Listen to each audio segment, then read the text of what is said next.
Pekný deň.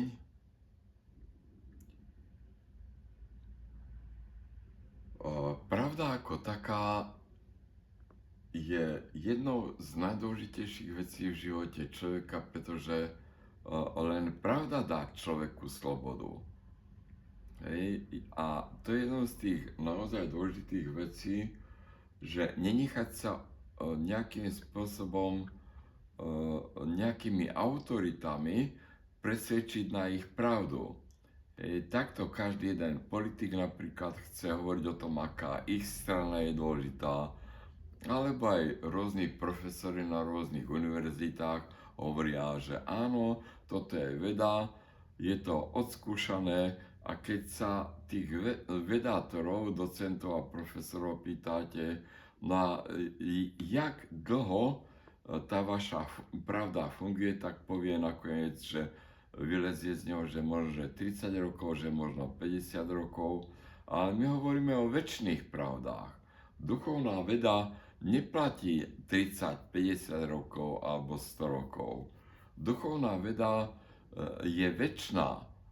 Áno, tá pravda sa stále viacej odhaľuje a možno, že aj preto je možno, že dobre vedieť o nejakých súvislostiach, keď napríklad hovoríme o pravde o 7 čakrách. My sme si už viackrát toto spomínali. Súčasne sú tu aj iné náboženstva, napríklad to židovské náboženstvo hovorí o 7 sviečkách. O takom sviatku, kde treba postupne zapaľovať jednotlivé tie sviečky. To opäť, aj keď si to možno, že samotní tí Židia v národe neuvedomujú, ale tých 7 sviečok je vlastne tých 7 čakier. A na každom človeku závisí, že aby tie svetlá postupne rozsvecoval, a to súvisí práve s tou duchovnou vedou, že nemôže ich rozsvietiť naraz. V každej jednej z tých čakier, ako takej, my sme si o tom hovorili, že to by mohli byť aj tie schodíky, také, ktoré idú hore ku tomu nebeskému kráľovstvu. Na každom z týchto schodíkov je treba zaplatiť karmu. Z minulých životov, keď sme sem prišli do tejto dimenzie, takže možno, že sme schádzali cez rôzne tie karmické skúšky a neuvážene sme postupne zahasovali tie naše sviečky. Takže už nám horí možno, že z tých 5 sviečok, s ktorými sme kedysi sem prišli, tak už nám horia len 1 alebo 2 alebo vôbec žiadna. A ten človek sa musí vrátiť späť a jednoducho uvedomiť si, že tá karma, to je ten pútnik s batohom, ktorý tu nejakým spôsobom funguje na tejto dimenzii a nesie všetko naraz. Áno, on si neuvedomuje tie svoje minulé životy, to je tá Božia milosť. Áno, to je tá milosť vypitia nápoja zabudnutia. Ten človek nevie o svojich problémoch, ale to je jedno aj z tých vecí, čo postupne, keď ide dohora, keď postupne ide po tých jednotlivých čakrách dohora, tak musí si postupne uvedomiť, že tých drakov, ktorí tam sú, tak on si mi nesmie mať kompromis. To je jedno z takých aj dôležitých vecí, sme si opakovane hovorili. Pripomeniem, diamantový pás. Áno, diamantový pás hovorí o človeku ako takom, v ktorom sa postupne premietajú všetkých 12 znamení. Barán, bík, blíženci, rak, lev a tak ďalej. Až dole do rýb, vodnára a rýb. Áno, všetko zodpovedá určitým súvislostiam a o tých súvislostiach sme hovorili aj v jednej tabuľke, lebo v každej jednej z tých, napríklad v banánovi, je treba pestovať nejakú vlastnosť. To znamená, že od toho 21. marca do 20. apríla, keď je slnko v banánovi, je treba pestovať úctu. A popri tom napríklad, keď ste narodení v znamení Škorpión, tak tá sústavná vlastnosť, ktorú sústavne cvičíte celý rok, tak je trpezlivosť. Áno?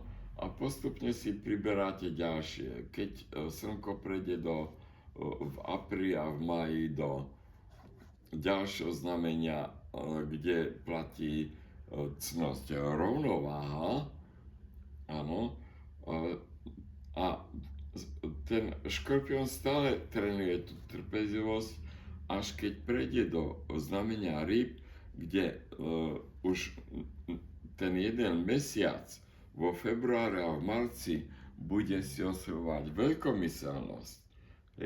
Ten škorpión sa stále pripája ku tej svojej trpezlivosti ešte aj tú veľkomyselnosť. Áno, a toto robí celý rok. Znovu a znovu a znovu. Je to podobné, ako keď sa naučíte piť tú modrú vodu, o ktorej sme si dávnejšie hovorili. Keď hodinu, 2 hodiny v nejakej modrej flaške alebo modrom pohári necháte prežiariť slnečkom tú modrú vodu, tak tá modrá voda vám pomôže pomaly aktivizovať tie horné 3 čakry, čo je veľmi dôležité. My sme si hovorili o veľmi dôležitej úlohe rozprávok. Jedno, že ktorá je to generácia, ja poznám, dá sa povedať, malé deti, aj stredný vek, aj starší vek, teda staršie generácie, všetci milujú rozprávky. Je to niečo také dôležité, ako všetci, keď vidia dúhu na oblohe, tak sa majú chuť zastaviť a pokochať sa v nej. Myslím, že Iri alebo kto to spája aj s veľmi peknou rozprávkou, že na oboch koncoch duhy, kde ide, tak je hrniec so zlatými dukátmi. Je to opäť veľmi pekný obraz toho, že naozaj tá duha ako taká prináša poklad. Aký poklad? Ten zlatý poklad je to zlato, ktoré ten človek si má osvojiť, a to je tá múdrosť, to je tá zbožnosť, ktorá tomu človeku okrem neho pomáha obnovovať si zdravie. Rozprávky ako také, obzvlášť na Slovensku môžeme byť vďační, veľmi vďační Pavlovi Dobšinskému, alebo možno aj Božene Nemcovej, ktorá tiež chodila na Slovensko zbierať rozprávky, slovenské ľudové rozprávky. A v týchto rozprávkach každá jedna z tých rozprávok vlastne hovorí o nejakom tom tréningu, ktorý je treba zvládnuť. Áno. A keďže jednu z tých najlepších rozprávok, podobne ako Cesta pútnika, je výnimočne skvelý príbeh o tom, že ako sa z pútnika kresťana, ktorý má obrovský batoh karmy, sa ho vie postupne zbaviť, ako postupne a ďalej ide, ako získa brnenie na to, aby vedel bojovať so zlom, a nakoniec, napriek všetkým tým prekážkám, kde sa mu častokrát jedná o život, tak príde ku tomu nebeskému kráľovstvu. Podobný príklad je aj táto rozprávka a doporučujem. Rozprávka Baláš. Nedávno som vypočul túto rozprávku v rozhlase, ale o polovici ju skrátili. Hej, čo by sa u rozprávok nemalo stávať, lebo aj moderné rozprávky chcú z moderných rozprávok odstrániť zlo.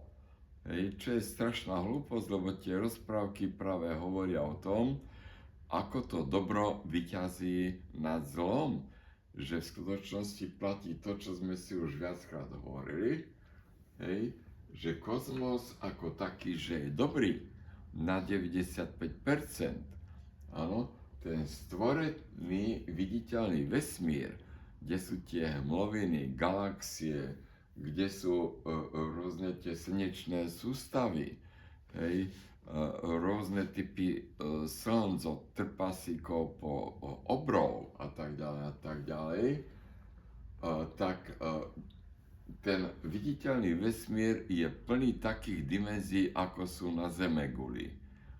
Hej. Nechcem ísť do detailov, o tom môžete popočúvať v nejakých prednáškach o kvantovej mechanike, ale nás bude zaujímať predovšetkým o tom, čo sme povedali. Hej, ten neviditeľný vesmír, ten spirituálny duchovný vesmír, kde 95% všetkých tých zdanlivo temných energií sú temné pre človeka. Hej, pre duchovného sú to žiariace kanály a cesty, hej, ktoré prepájajú tie nadzmyslové systémy. Hej, a táto cesta je napríklad v tom Balážovi veľmi pekne popísaná, hej, alebo okrem iného je veľmi pekné, keď Baláž ako taký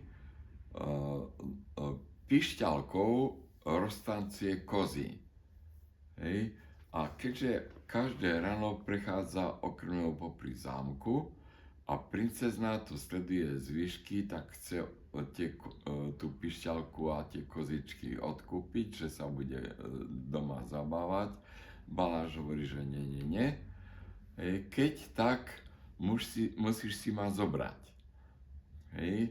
No, tak pošle mamku, že aby išla na pýtačky. Mamke to prichádza také hlúpe, aby nejaký pastierik išiel pýtať nevestu, kráľovskú dceru, tak sa okúňa, až na tretí pokus ju naozaj dostane pred kráľa a kráľ povie, že áno, lebo ten pastier sa mu páčil, lebo vyzeral veľmi švárne a išla o ňom povesť, že je veľmi silný, mocný a šikovný. Áno. A on takého za ťa by určite chcel, len mu povedal, no dokáž svoju šikovnosť a dones mi zlatú hviezdu, zlatý mesiac a zlaté slnko a muziku. Áno. To sú práve tie vzácne poklady, ktoré každý človek musí získať. Hej, aby sme si o tom povedali trošku viacej, že čo to vlastne všetko znamená, tak teraz ukončíme, hej, lebo na to potrebujeme trošku viacej priestoru, časového priestoru.